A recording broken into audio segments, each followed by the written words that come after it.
Eh, kita sudah tadi membahas terkait dengan apa yang ramai diperbincangkan, termasuk ternyata ada kabar bagus ya bahwa mungkin para pemilih sekarang sudah lebih melihat visi, misi dan juga program. Tapi ini tidak berarti mengurangi kewaspadaan terkait dengan kemungkinan politik uang yang sampai sekarang mungkin masih harus diwaspadai ya Pak Putu ya. Apakah sampai jam-jam terakhir sampai mereka menggunakan hak pilihnya itu harus diwaspadai? Masih. Saya kira di sosial media juga bisa dibacakan cukup intens gitu informasi menyangkut masalah politik uang. Apakah pembagian uang, pembagian baju ada uangnya, yang kadang-kadang nakal melibatkan penyelenggara itu ketika memberikan C6 itu kalau ada penyelenggaranya nakal bisa dititipi pesan oleh salah satu kandidat, dia sambil memberikan C6 juga bisa menjadi alat ini. Ini yang harus diwaspadai ya untuk memilih calon tertentu begitu misalnya. Di beberapa daerah saya lihat juga guyuran beras sangat besar dan di beberapa tempat Bawaslu sudah bisa mengantisipasi untuk kemudian mencegah terjadinya pelanggaran itu. Tapi toh karena gini ya, politik uang itu kayak seperti, mohon maaf, kayak seperti kentut, dia ada gitu tapi agak susah ngeceknya di mana barangnya gitu. Karena politik uang biasanya mereka cukup taktis bermainnya dia di wilayah-wilayah tertentu.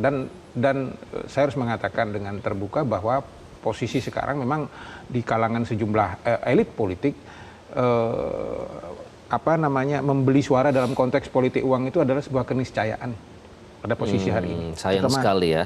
Ya, terutama di pemilih-pemilih di di pinggiran, di grassroots, di periferi, di pedesaan itu. Dia ternyata masih punya pengaruh cukup signifikan untuk membuat orang tertarik memilih calon tertentu. Ini ramai dibicarakan nggak sih Mas Dadan? Kalau Pilpres kan ramai ya. Mereka tuh yang tahu bahwa ini tuh tidak benar akhirnya mengupload ke sosial media. Istilahnya tuh netizen, apa ya istilahnya, jurnalisme netizen lah. Control lah. Netizen control. Mereka mengupload ini kok dapat amplop berwajah ini. Nah kalau di pilkada ini juga ada seperti itu nggak? Ini menarik Mas. Ada temuan-temuan terkait dengan money politics ini dengan istilahnya tuh warganet sekarang nyebutnya OTT Mas.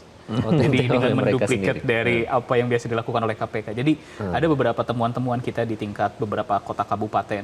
Salah satunya juga ada di Kabupaten Purbalingga. Kalau yang ini kita tepuk tangan untuk netizen ya, OTT ya. Betul. Bukan di karena OTT dihapuskan terus ditepuk tangan ya.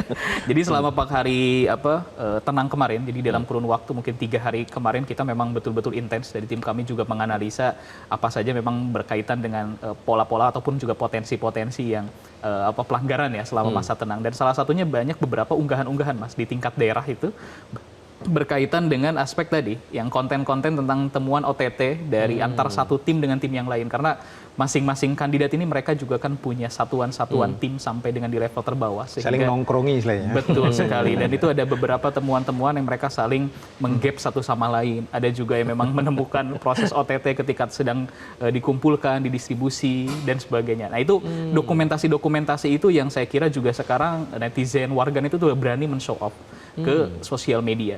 Nah ini yang mungkin perlu menjadi highlight-nya dalam konteks di aturan. Tentu ini yang memang perlu disoroti ya. Apakah memang kan beberapa pelaporan-pelaporan seperti ini seharusnya katanya harus mekanisme pelaporan ya Pak Putu. Karena kalau tidak dilaporkan ya mungkin tidak akan ada proses dari pengawas pemilu ataupun Bawaslu dalam hal ini. Tapi kan sebenarnya realitas-realitas hal itu di lapangan itu terjadi dan diunggah.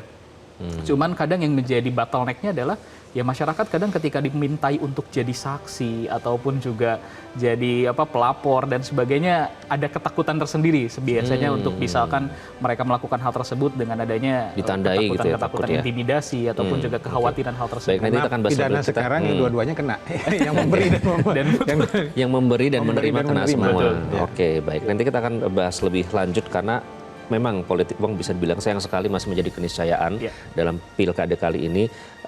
Tapi apakah itu nanti bisa diproses dan apakah itu juga menunjukkan bahwa masyarakat sekarang sudah dewasa dan merasa kok suara kita dengan mudahnya dibeli.